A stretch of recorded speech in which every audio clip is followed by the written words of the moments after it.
because I was kind of a melancholic type, I used to love to, stroll into museums in the afternoons when there was nobody on a Monday, and go into my thoughts looking at these things. So it's coming from that, I guess.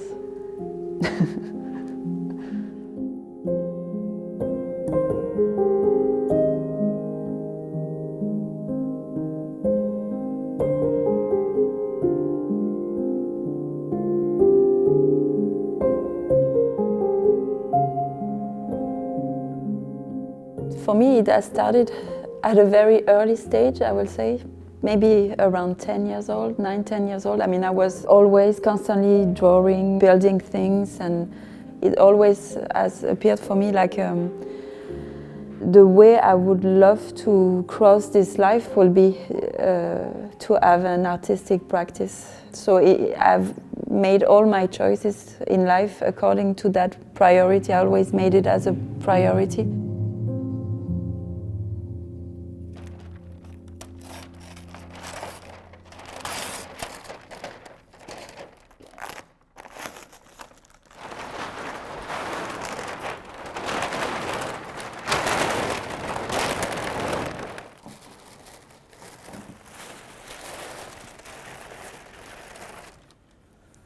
Okay, I need to see.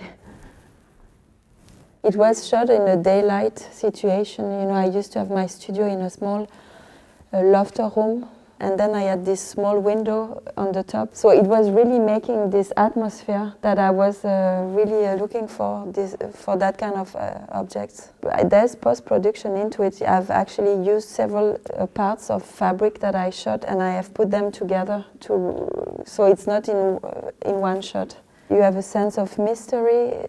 You really wonder what's going on, and it opens like a hole. But at the same time, like because of this fabric landscape, you imagine that there's an entire world hiding behind it.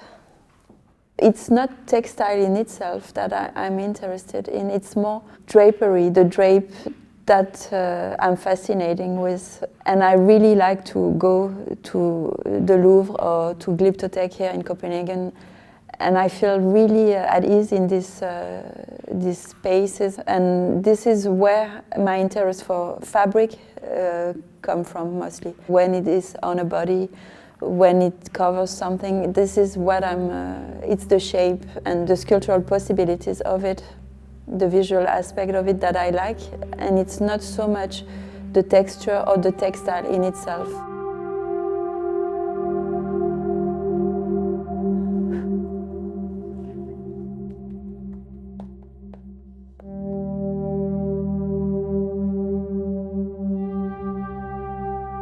So I choose the type of fabric I want to use, and then I cut a part of it, and I prepare either my plaster or the raw porcelain that comes in a bucket. Easily the fabric gets filled on with this material. It becomes very heavy and very difficult to actually manipulate.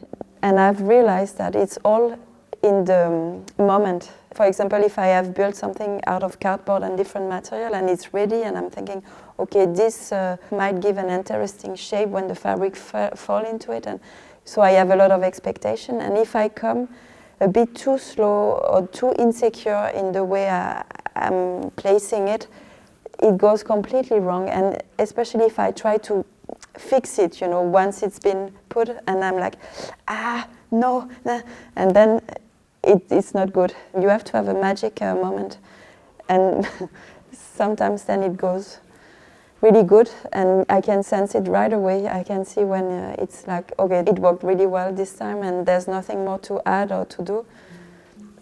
But it's a bit like a photographic moment somehow.